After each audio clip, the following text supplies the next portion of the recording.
Minha unidade e eu chegamos a uma fazenda perto do vilarejo de La Chacala. As pessoas nos alertaram. Lá, não era só o crime organizado de que precisávamos nos cuidar. Havia algo mais, algo ainda mais perigoso, algo que aterrorizava o povo da vila.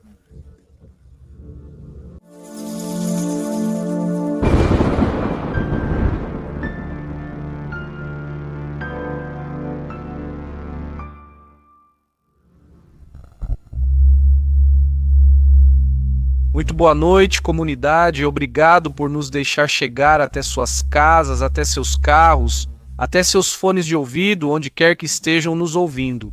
Agradecemos a preferência e, acima de tudo, a todos aqueles que continuam compartilhando suas histórias conosco, agradecemos a confiança de vocês. Hoje temos histórias nostálgicas, histórias que vão entrar em nossas casas e também relatos que vão nos levar ao lugar mais recôndito de uma floresta, que vão nos colocar no lugar de um esquadrão militar que vai enfrentar algo para o qual não poderiam estar preparados. Prontos? Prontas? Você tem alguns segundos para se arrepender e procurar outro programa, porque você já está entrando no mundo dos relatos da noite.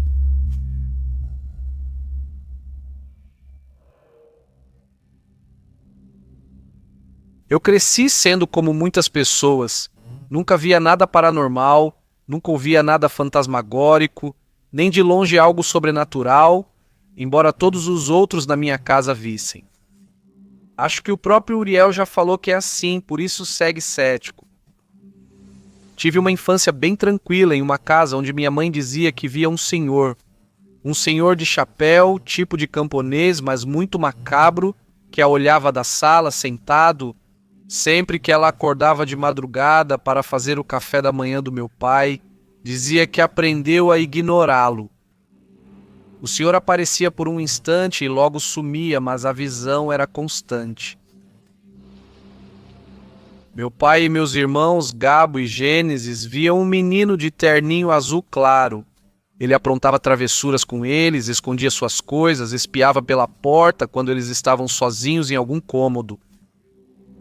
Eles sentiam medo porque, embora ele não fizesse nada, diziam que o terno parecia com o que usariam para enterrar uma criança daquela idade. Como falei, não vi nada disso.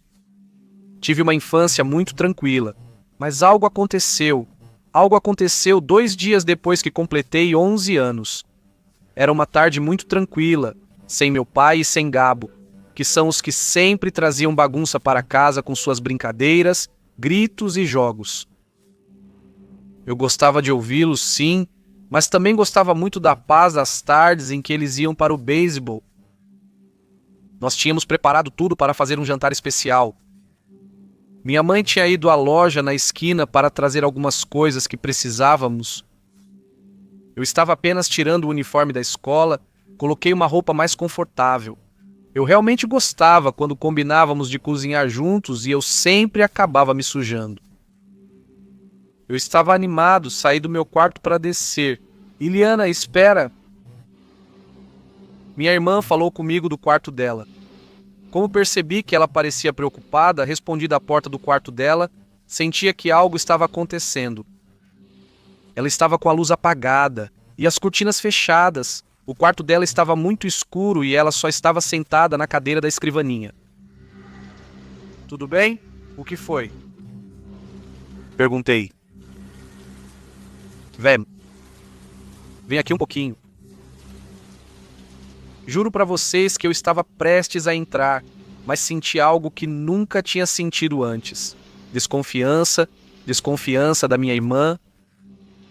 Eu disse para ela me esperar, que eu ia pegar uma coisa lá embaixo, e ela disse que não, só isso que ela disse. Mas mesmo assim eu desci as escadas confusa, até que, juro pela minha mãe, lá embaixo estava minha irmã na cozinha cortando legumes. Embora eu soubesse que era uma besteira e que era impossível, perguntei se um segundo antes ela não estava no quarto e ela ficou séria. Ela me perguntou o que eu tinha visto e eu disse que era ela mesma, sentada no escuro do quarto dela e que tinha me chamado para entrar. Naquele momento, ela subiu para o quarto dela e eu fui atrás. Ninguém mais estava lá.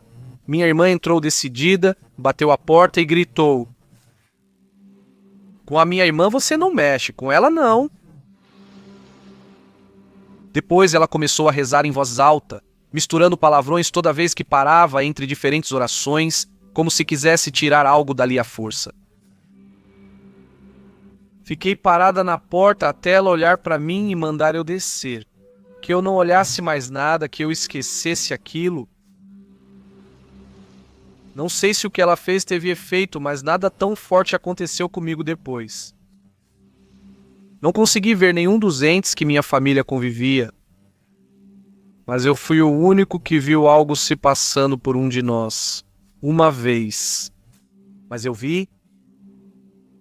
Quando adultos, uma amiga da minha mãe contou que enfrentamos muito perigo naquela casa, que acima de tudo, o fato de ele se passar por uma criança ou aparecer para mim na forma da minha irmã, ficava claro que o que havia naquela casa não eram fantasmas, mas sim um demônio tomando diferentes formas, procurando de que maneira podia nos provocar.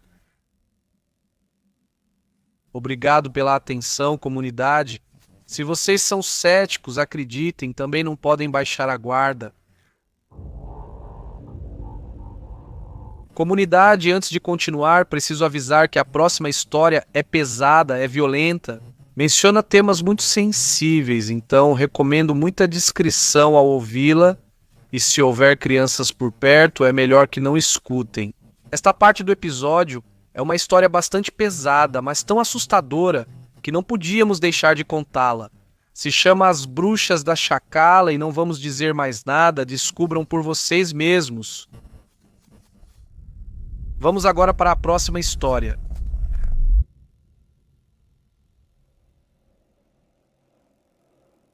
Olá, Uriel, meu nome é Efraim, mas aqui me chamam de Abutre. Estou te escrevendo de Bacalar, Quintana Roo. O que vou te contar aconteceu lá por 2009, quando eu fazia parte do Corpo de Forças Especiais do Exército Mexicano. Hoje sou paramédico da Polícia Municipal de Bacalar, de onde estou te escrevendo.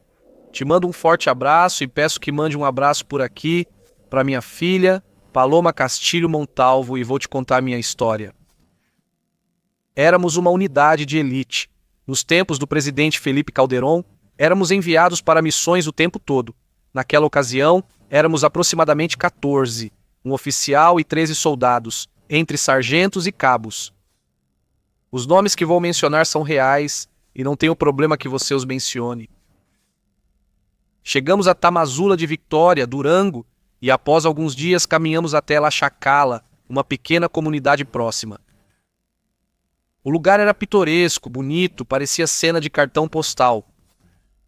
Ainda mais para nós, vindos principalmente da península de Yucatán, raramente conhecíamos as imponentes serras do México. Tudo começou quando chegamos a uma casa grande onde uma senhora idosa e umas 5 ou 6 jovens nos esperavam. Não me lembro exatamente quantas eram. Sempre tem o comandante ou companheiro galanteador que conquista garotas onde chega.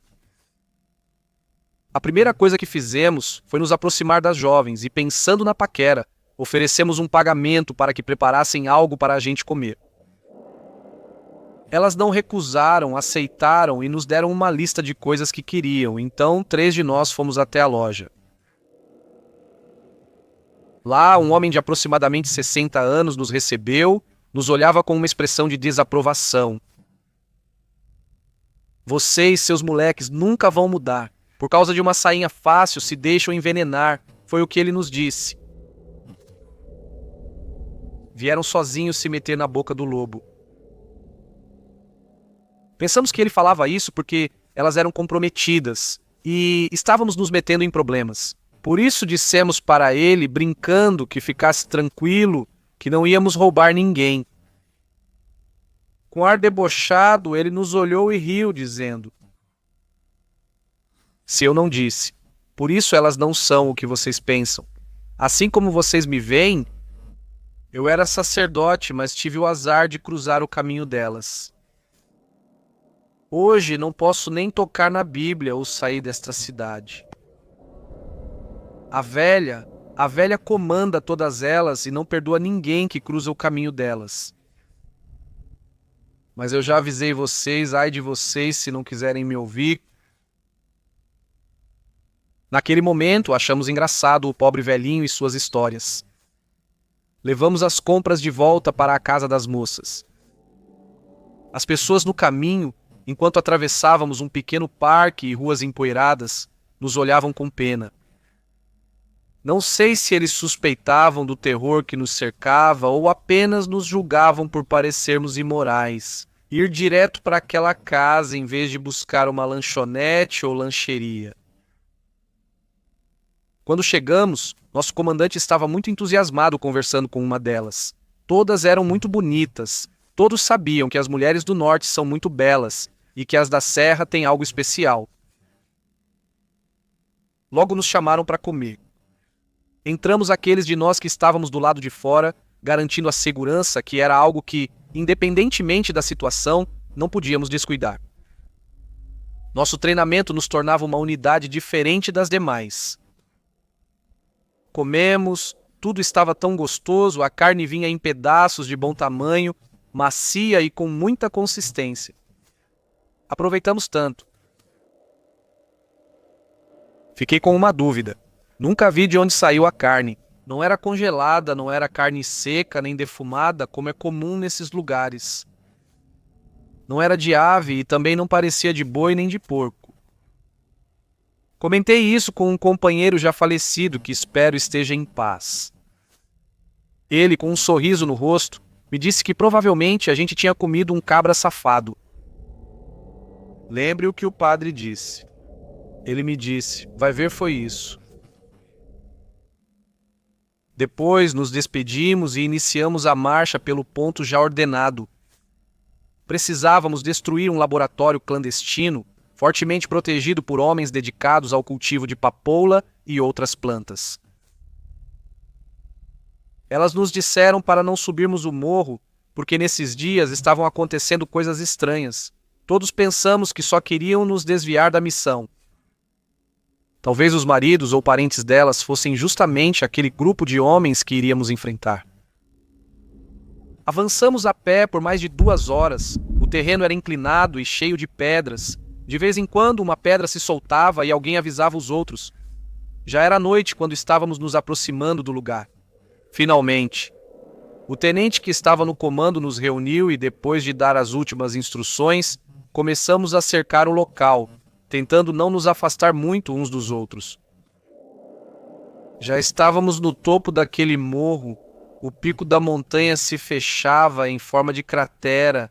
Não sei como explicar, parecia um formigueiro gigante. A elevação não terminava em um planalto nem em forma de cone, mas sim afundava, deixando um buraco do qual conseguimos ver que saía a luz de uma grande fogueira. Começamos a ouvir cantos, risadas, gritos que pareciam de dor. Até aquele momento, eu tinha muita clareza de que estávamos prestes a viver um confronto.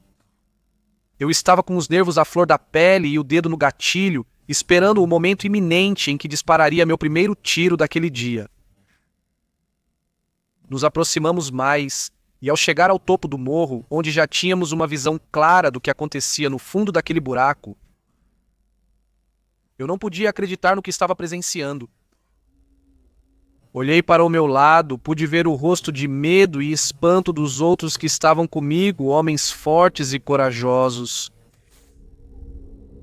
Lá no fundo havia mulheres jovens, que tenho certeza de que estavam fazendo algum ritual ou sacrifício. Elas estavam despedaçando alguma coisa. Animais, o que pareciam ser cães ou coiotes, elas estavam cobertas de sangue e com os seios à mostra. Pareciam não perceber a nossa presença a poucos metros acima delas. Exército mexicano, deitem-se no chão e não se mexam!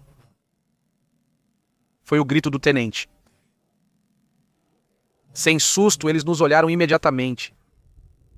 Eles procuravam nas sombras, colocando as mãos como viseira, tentando bloquear a luz que os ofuscava.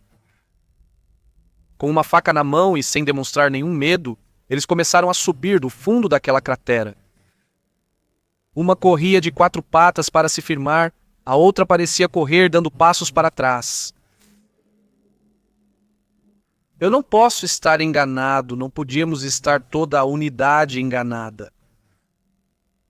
Eram as mesmas mulheres, ou pelo menos muito parecidas demais com as que, algum tempo atrás, vários quilômetros atrás, tinham nos atendido e tratado com ternura. O medo que senti foi imenso. Ouvi tiros. Alguém reagiu e disparou sua arma. Não sei se atirou nelas ou se o medo foi maior e o tiro escapou. Depois vieram 2 ou 3 rajadas. O que estava ao meu lado correu e não quis ficar mais um segundo.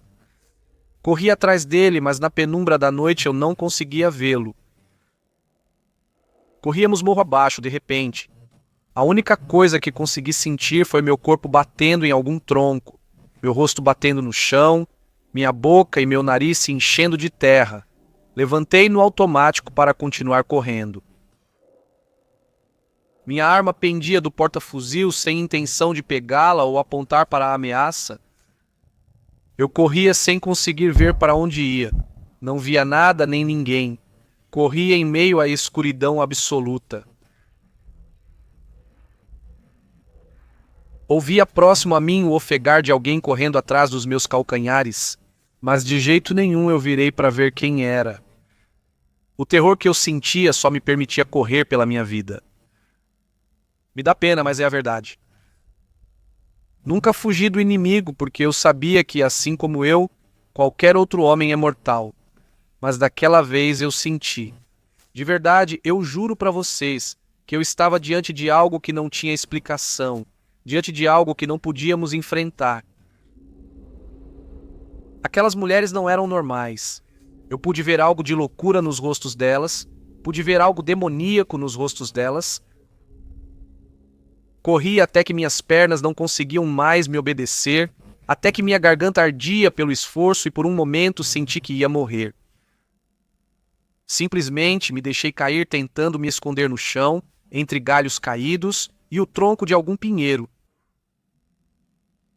Colei meu rosto no chão. Preferi babar a engolir saliva só porque não queria fazer nenhum barulho. Fiquei ali deitado, imóvel, nem sei por quanto tempo. Meu corpo estava molhado de suor que escorria como rios pela minha pele, apesar do frio intenso daquela noite. Passos podiam ser ouvidos bem devagar, como os passos de um caçador espreitando sua presa. Entre a neblina, vi um corpo que avançava bem devagar, sem nenhum outro som além daquela respiração. Eu não sabia se era alguém da minha unidade ou uma daquelas mulheres aberrantes. Não quis arriscar, fechei os olhos e deixei o rosto colado no chão.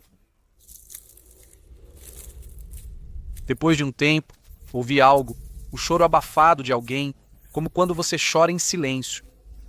E então, de vez em quando, à distância, dava para ouvir uma melodia. O canto de 2 ou mais mulheres eram várias vozes, como um canto angelical, um canto que me convidava a ir atrás delas. Mas meu instinto de sobrevivência me disse que era a mesma técnica das sereias atraindo marinheiros.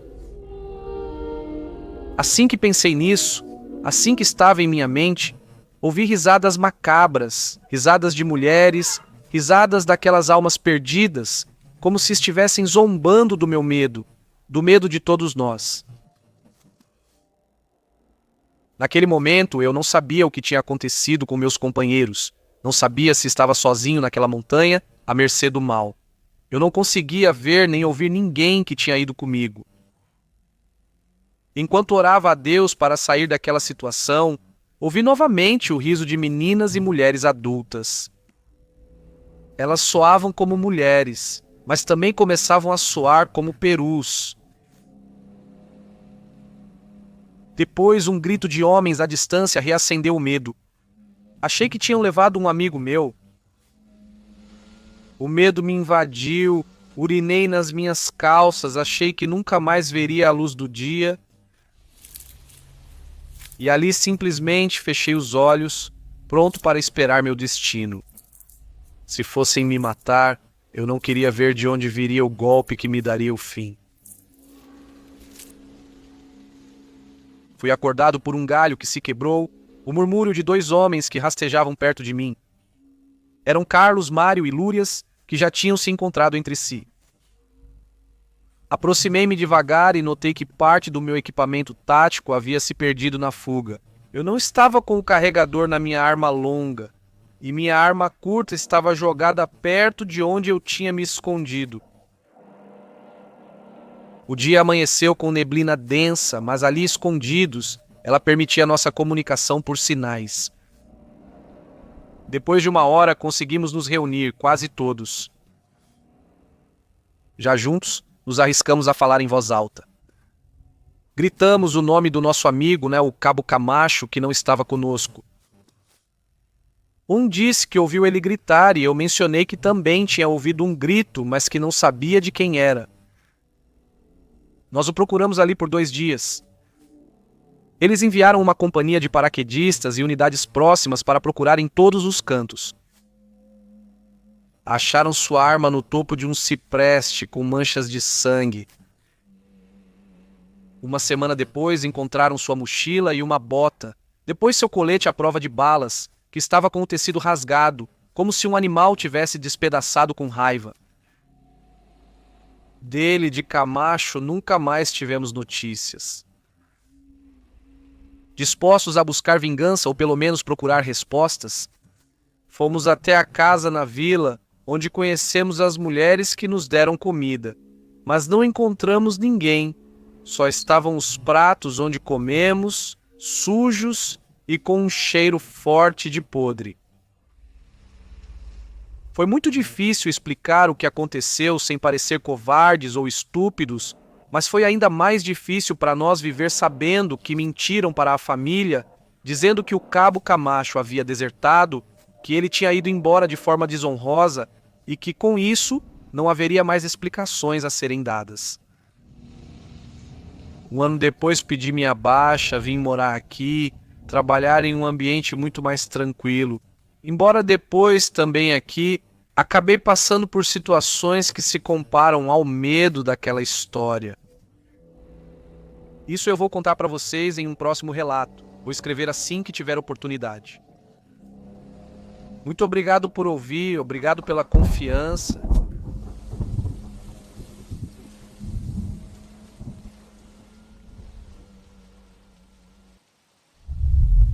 Comunidade, lembrem-se que se vocês estão ouvindo até esse ponto do episódio, já deveriam estar inscritos e fazer parte da melhor comunidade da internet. Isso nos ajuda muito.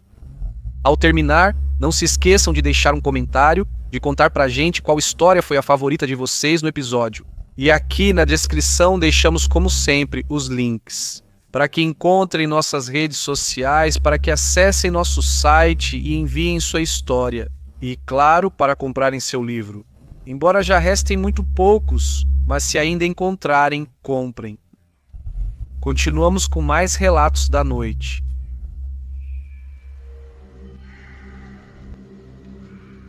Olá, comunidade! Olá, Uriel! Vou me apresentar. Sou Jesus e moro em Sicaia, um vilarejo da província de Huancayo, no Peru. Ouço relatos da noite para me acompanhar nos estudos. Hoje vou contar uma história que aconteceu com minha família há um tempo. Uma história que só fiquei sabendo durante a vigília pelo falecimento do meu vovô Pacífico no ano de 2020. Naquela noite, durante o velório, meus tios relembraram histórias para aliviar a tristeza. Mas entre todas, houve uma que deixou meus primos e eu apavorados. Uma história que por algum motivo nunca tinham nos contado antes. Meu avô Pacífico teve 6 filhos: Davi, o mais velho, Juan Pilar, Raul, minha mãe Rosa e a caçula, minha tia Cate. Meus avós dedicaram toda a vida à chácara, ao campo. Em Sicaia, quase todos somos camponeses. Na verdade, meu avô deixou para cada filho um pedaço de terra para que, com o passar dos anos, eles pudessem plantar ou vender. Meu tio Davi pediu ao meu avô para plantar milho em seu terreno. Milho e espiga, como no México. A ideia era vender depois e preparar pachamanca, prato tradicional da serra que gostamos aqui. O problema era que essa plantação ficava longe depois do cemitério da cidade. Todas as manhãs às 5, meu avô ia à casa do filho, Davi. Ele pedia emprestada a caminhonete dele, carregava sua picareta e seu saco de coca, as folhas que mascava sempre para aliviar o cansaço e a altitude, e ia feliz trabalhar. Sempre voltava às 2:30 da tarde, bem na hora do almoço com minha avó Berta, mas um dia ele não voltou. Às 5 da tarde, minha avó saiu preocupada para procurá-lo. Naqueles anos, quase ninguém na cidade tinha celular, então não havia como localizá-lo. Minha avó encontrou meu tio Davi na rua, igualmente desesperado. Eles perguntaram perto do cemitério e encontraram um amigo do Davi que os levou de carro à chácara. Eles não precisaram chegar até lá. No caminho viram a caminhonete do meu tio virada de lado na estrada. Meu avô estava lá, pálido, tremendo e com o olhar perdido. Já era noite quando o levaram de volta para o povoado, mas ele não falava, não reagia. Seu corpo estava frio, como se o sangue não corresse pelas veias dele. No posto de saúde só deram remédios simples, mas nada funcionou. Os irmãos foram chegando aos poucos, cada um trazendo um remédio caseiro, mas meu avô seguia igual, como se estivesse se apagando. Então chegou minha tia Pilar. Ela tinha feito aulas com um curandeiro, alguém que sabe curar o susto, o mal-olhado e coisas que a medicina não entende. Ela disse que o que meu avô tinha não era normal e pediu para preparar um jubeu com cuy, mas antes precisava fazer outro ritual. Ela mandou minha mãe comprar algumas coisas: folhas de coca, biscoitos em forma de bichinhos, doces, cigarros e um pouco de aguardente. Minha mãe disse que quando chegou e o viu, o vovô parecia um zumbi, que tinha mudado em questão de minutos. Estava magro, ossudo, com a pele quase acinzentada. Naquela noite, Pilar reuniu a família e pediu a roupa que meu avô usava ao capotar a caminhonete. Com meu tio Juan dirigindo, todos foram ao local do acidente. Já era quase meio-dia, o ar estava gelado e a neblina descia densa da serra. No meio do caminho, minha tia estendeu uma manta, colocou em cima os doces, os biscoitos, a coca, pediu para todos se sentarem ao redor e começarem a mascar. Só o barulho das folhas sendo mastigadas entre os dentes se misturava com o silêncio da noite. Depois, mais adiante, ela estendeu as roupas do meu avô e acendeu um cigarro. A cada tragada, ela soltava fumaça no tecido, como querendo devolver-lhe o fôlego perdido. Pediu para a vovó chamá-lo. Pacífico. Pacífico. Pacífico. A voz da minha avó se partia na escuridão. E então algo se mexeu entre as ervas ao lado do caminho. Minha mãe disse que viu figuras negras altas, sem forma definida, se aproximando ao longe. Ela não conseguia ver o rosto delas. Eram silhuetas muito negras, quase só sombras. Meus tios pensaram nos pistacos, aquelas pessoas que te matam para levar a gordura do corpo. Mas essas coisas não pareciam algo realmente humano. Cada vez havia mais, e cada vez chegavam mais rápido para se esconder entre as ervas, mas ao mesmo tempo mostrando os olhos brilhantes como de animais, como se quisessem que soubessem que estavam ali. Todos estavam claramente com medo, apesar de tentarem disfarçar. Juan correu para ligar o carro. David e minha mãe quase arrastavam minha avó, que resistia paralisada, chamando meu avô repetidas vezes, sem parar de repetir o nome dele. Todos começaram a tropeçar enquanto corriam, todos, menos Pilar. Minha tia, Em vez de fugir, correu para as roupas. Minha mãe gritava para ela correr, mas Pilar pegou a manta. Ela pegou as roupas do meu avô e as apertou no peito. Ela largou os doces e biscoitos no chão, entrou no carro e mandou meu tio acelerar. O motor rugiu. O carro balançou na terra solta. Atrás, aquelas figuras negras continuavam correndo. Algumas ficaram imóveis olhando para eles. Outras entraram nas plantações, sumindo na neblina. Ninguém quis olhar para elas por muito tempo, ninguém teve coragem. Quando finalmente chegaram em casa, encontraram meus tios mais novos dormindo. Pilar não perdeu tempo, vestiu meu avô com as roupas do acidente e pouco a pouco ele começou a mudar. Ali mesmo viram como a pele dele recuperou a cor, seu corpo deixou de estar gelado. Ao amanhecer, ele já conseguia comer, já falava, era como se tivesse voltado. Quando perguntaram a ele o que tinha acontecido, meu avô disse que, na volta, viu silhuetas negras entre as plantações, que uma delas cruzou o seu caminho. Ele virou o volante para não acertar a silhueta e, a partir daí, não se lembrava de mais nada. Com o tempo, minha tia explicou que essas figuras eram os condenados, almas que não conseguiram entrar no céu e que vagam pela terra em busca de uma alma pura. O acidente do meu avô foi só a oportunidade que eles tiveram para tirá-la dele. E se não fosse por Pilar, talvez tivessem conseguido. Naquela noite, na vigília, todos nós entendemos porque nunca tinham nos contado essa história. Era forte demais e ainda é. Mas eu queria compartilhar com vocês porque mostra que às vezes o mais sombrio não está nos cemitérios, nem em casas mal assombradas, mas sim nos caminhos que percorremos para trabalhar todos os dias. Obrigado por ouvirem, comunidade, e a você, Uriel, por me permitir contar a história do meu avô pacífico. Um abraço a todos e que tenham uma ótima noite.